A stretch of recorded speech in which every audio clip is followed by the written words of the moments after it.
Si tu penses tout savoir sur ce qu'il y a à connaître sur la musculation et ce qui englobe notre chère et tendre pratique, cette vidéo est faite pour toi. Parce qu'aujourd'hui, on va parler de l'effet Dunning-Kruger.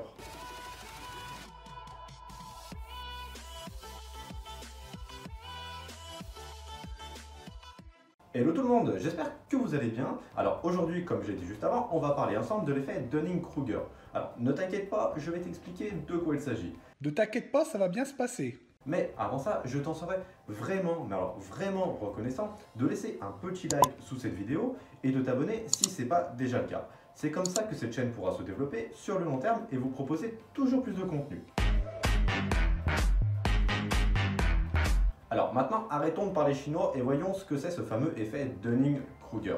L'effet Dunning-Kruger est aussi appelé effet de surconfiance. C'est un biais cognitif selon lequel les individus les moins qualifiés dans un domaine se surestiment en termes de compétences et de connaissances. Ce phénomène a été démontré et expliqué par des expériences dirigées par deux psychologues américains, David Dunning et Justin Kruger, d'où le nom de l'effet. Les résultats de ces expériences ont été révélés en 1999 dans la revue Journal of Personality and Social Psychology. Les deux psychologues attribuent ce biais cognitif à une difficulté métacognitive des personnes non qualifiées qui les empêche de reconnaître exactement leurs incompétences et d'évaluer leurs réelles capacités. Bon, en clair, grosso modo, ils ont du mal à penser à leur propre pensée et à se remettre en question, tout simplement. Vous voyez un peu le travail, vous?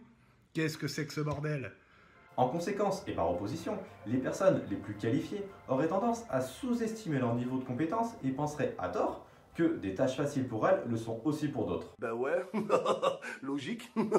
Dunning et Kruger ont noté que plusieurs études antérieures tendraient à suggérer que dans des compétences aussi diverses que la compréhension de texte, la conduite d'un véhicule, le jeu d'échecs ou encore le tennis, l'ignorance engendre plus fréquemment la confiance en soi que ne le fait la connaissance, pour citer et reprendre l'expression de Charles Darwin. Maintenant, voici en détail les observations et les hypothèses des deux psychologues lors de leur expérience. Premièrement, les personnes incompétentes tentent à surestimer leur niveau de compétence. Ensuite, deuxièmement, les personnes incompétentes, toujours, ne parviennent pas à reconnaître la compétence de ceux qui la possèdent vraiment. Troisièmement, les personnes incompétentes ne parviennent pas à se rendre compte de leur propre degré d'incompétence.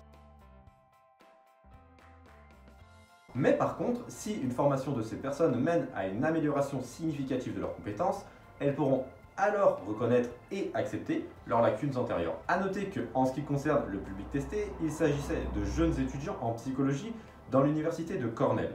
Et cela a été réalisé sous forme d'auto-évaluation dans les domaines de la logique et du raisonnement, en grammaire et en humour. A savoir qu'une fois les tests achevés et les réponses révélées, on a demandé au sujet d'estimer leur rang par rapport au nombre total de participants. Il en est ressorti une estimation correcte de la part des plus compétents et une surévaluation de la part des moins compétents. C'est pas surprenant au final. Et au contraire, les sujets bénéficiant de véritables compétences ont eu tendance à sous-estimer celles-ci. Et cet effet se vérifierait également auprès des femmes et des hommes politiques.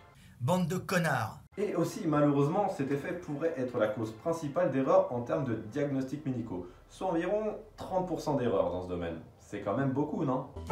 Ça fait beaucoup là, non? Maintenant, quel est le lien entre ce biais cognitif et le domaine du fitness et de la musculation? Et bah, pour faire simple, on va prendre deux exemples complètement opposés. Premier exemple, on a Dylan. Dylan pratique la musculation depuis 1 an. Il s'est un petit peu renseigné sur tout ce qui englobe la musculation et a acquis pas mal de connaissances, il faut le dire.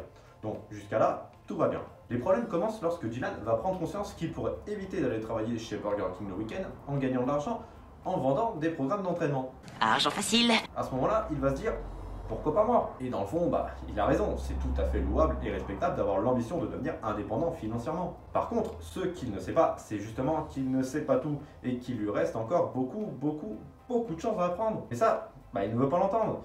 C'est-à-dire que... Tu mens. C'est-à-dire que, regarde... Tu mens. Parce qu'aujourd'hui, les gens... Wallah, tu mens, frère. Parce que... Il est borné et il n'est pas prêt à l'accepter car pour lui, il n'y a aucun problème. Bah oui, en 1 an de muscu, tu progresses sans encombre. Enfin, théoriquement, normalement. Du coup, il peut être normal de se dire que cela va toujours aller dans ce sens. Mais comme tout le monde le sait, c'est pas vraiment le cas. Conséquence, Dylan fonce droit dans le mur et se dirige tout droit vers sa perte. Il va certainement essuyer beaucoup de critiques de la part de ceux qui s'y connaissent vraiment, mais ayant acquis beaucoup de confiance, il ne voudra rien entendre. Alors, vous voyez où je veux en venir avec cet exemple? Bon, maintenant, passons au deuxième exemple. On va prendre Jean-Charles, allez, comme ça, 30 ans d'expérience en muscu, Des diplômes en veux-tu en voilà, toujours à fouiner dans les dernières études pour se remettre à la page, et qui se dit étudiant à vie.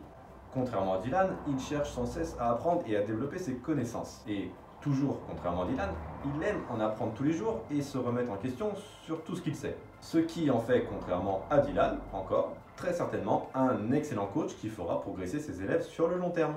Mais oui, c'est clair. Bon, maintenant que je vous ai parlé de ces deux exemples, je pense qu'il n'y a pas besoin de vous faire un dessin. Moralité, arrêtez de vous faire pigeonner par tous ces pseudo-coachs de merde qui fleurissent plus vite que les arbres tous les jours sur les réseaux sociaux. Ce ne sont pas 2 ou 3 années de musculation et 2-3 diètes par-ci par-là qui vont faire de vous un bon coach. Non, un bon coach doit toujours avoir la soif de connaissance et doit toujours se remettre en question sur ses acquis en termes de connaissances et de pratique. Voilà, ça va être tout pour cette vidéo. J'espère qu'elle vous aura plu, qu'elle vous aura été utile. Si c'est le cas, pensez à liker, à partager et surtout à vous abonner si ce n'est pas encore déjà fait. Et pour être averti à chaque fois qu'une vidéo sort sur la chaîne, n'oubliez pas d'activer les notifications. Voilà, je crois que j'ai tout dit. Alors sur ce, on se retrouve très vite pour une prochaine vidéo. Ciao tout le monde!